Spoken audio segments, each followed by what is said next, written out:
Hi friends, this is Harry. Cinema base அப்டேட்டில் அடுத்தது ஒரு லேட்டஸ்டான அப்டேட். நேற்றுக்கு நடந்த அந்த லால் சலாமாவுடைய அந்த ப்ரெஸ் மீட்டில் விக்ராந்த் அவர்கள், விஷ்ணு விஷால் அவர்கள் ரெண்டு பேருடைய அந்த ஸ்பீச் வந்து பயங்கரமாக இருந்தது. நம்ம ஆல்ரெடி ஐஸ்வர்யா என்ன பேசுகிறாங்கன்றது நேற்று ஈவினிங்கே நம்ம பேசிட்டோம்.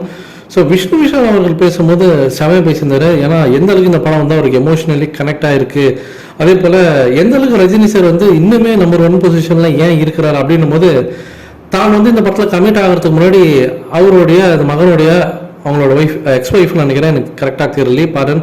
ஸோ அவங்க கிட்ட ரஜினி சார் கால் பண்ணி பேசுறாரு. ஏன்னா அவங்க பேரும் ரஜினி தான். ஸோ அவங்களுக்கு கால் பண்ணி பேசும்போது இந்தமாரி நான் வந்து அங்கிள் வந்து இந்தமாரி விஷ்ணுவோட படத்தில் நான் நடிக்கலாமா அப்படின்னு சொல்லி கேட்கும்போது, அதெல்லாம் வந்து பார்த்தீங்கன்னா அவர் செய்யணும்னு அவசியமே கிடையாது. ஆனால் அந்த பொண்ணு வந்து பார்த்தீங்கன்னாக்கா ரஜினி சாரோடைய ஃப்ரெண்டோடைய பொண்ணுன்றதுனால எந்த அளவுக்கு அந்த நட்புக்கு வந்து அவர் இம்பார்ட்டன்ஸ் கொடுத்துருக்காரு அப்படின்றத அவர் அங்கே புரிய வச்சிருக்காரு.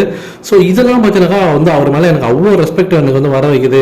ஸோ இதெல்லாம் தான் சினிமாவை தாண்டி அவர் எந்த அளவுக்கு ஒரு நேர்மையான ஒரு மனுஷனாக இருக்கிறாரு, எந்த அளவுக்கு ஒரு ரெஸ்பெக்ட்ஃபுல்லான ஒரு ஹியூமனாக இருக்கிறாரு, எந்த அளவுக்கு ஹம்பிளாக இருக்கிறாரு புரிய வச்சிருக்கு அப்படின்ற மாதிரி சூப்பராக புகழ்ந்து பேசினார்.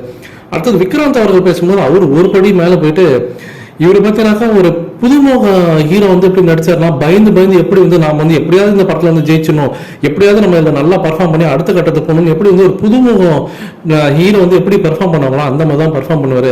24 மணி நேரம் ஏதாவது ஷூட்டிங் ஸ்பாட்டில் உட்காந்து யோசிச்சுட்டே தான் இருக்கிறாரு. அந்த படம் ரிகார்டிங் அந்த மூவி பற்றி தான் யோசிச்சுட்டே இருக்கிறாரு.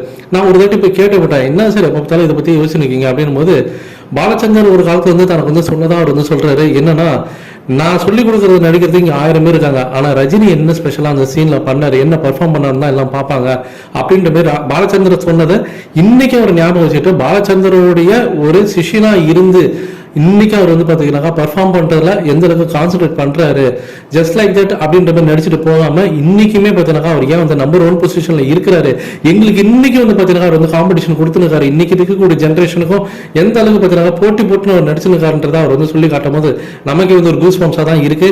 இதை பற்றி உங்களோட கருத்துக்கள் என்ன அப்படின்றத மறக்காம கீழே சொல்லுங்க ஃப்ரெண்ட்ஸ்.